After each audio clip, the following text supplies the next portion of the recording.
Before the Viking ship set sail, before the sagas were sung, before the name Viking even existed, there were the Norse, a people of the north, shaped by the harshest lands, by the longest winters, by the endless sky above them. They were not yet conquerors, not yet kings.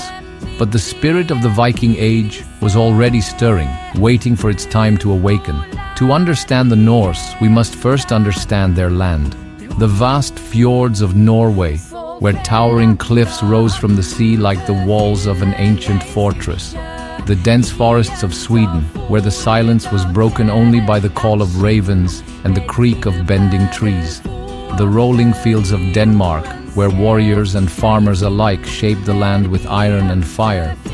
Here, in this unforgiving world, survival was not given, it was earned. The land was harsh, but to those who endured, it was home. Before they were raiders, they were farmers. Before they built longships, they built villages, clusters of wooden homes thatched with straw, warmed by the fires of the hearth. They plowed the frozen earth, raised cattle and sheep, fished the icy waters of the North Sea. To live was to work, to fight, to survive.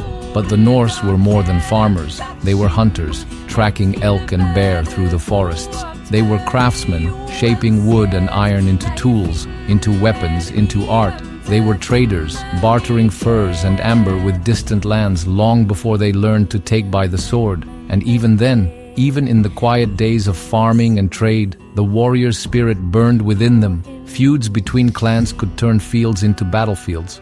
Honor was a blade as sharp as any steel. To break an oath was to invite exile. To show weakness was to invite death. Above them, the gods watched. Odin, the All-Father, ever seeking wisdom. Thor, the hammer-wielding protector of mankind. Freyja, the goddess of love and war, whose chariot was drawn by great cats.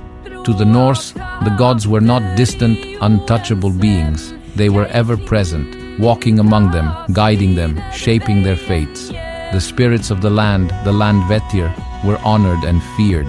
Great stones were carved with runes marking the places where the old powers dwelled.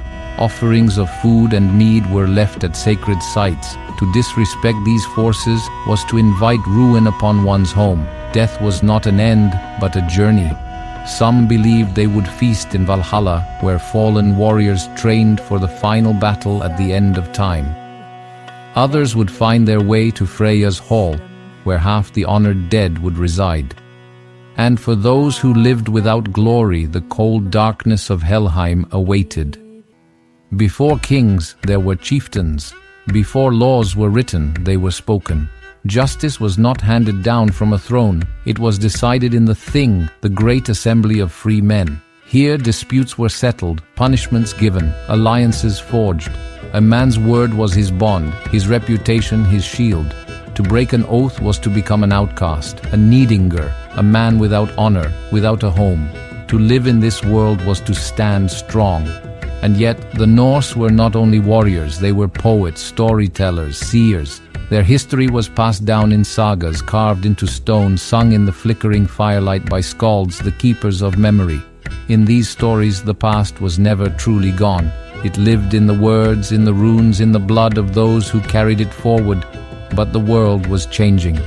Across the sea, kingdoms rose and fell. Empires sought to expand. Riches flowed from east to west, and the Norse were watching. Trade routes opened, bringing silver from the Abbasid Caliphate, fine cloth from Francia, new weapons from the south. The Norse adapted. Their ships grew stronger, faster. Their warriors honed their skills, learned from those they met.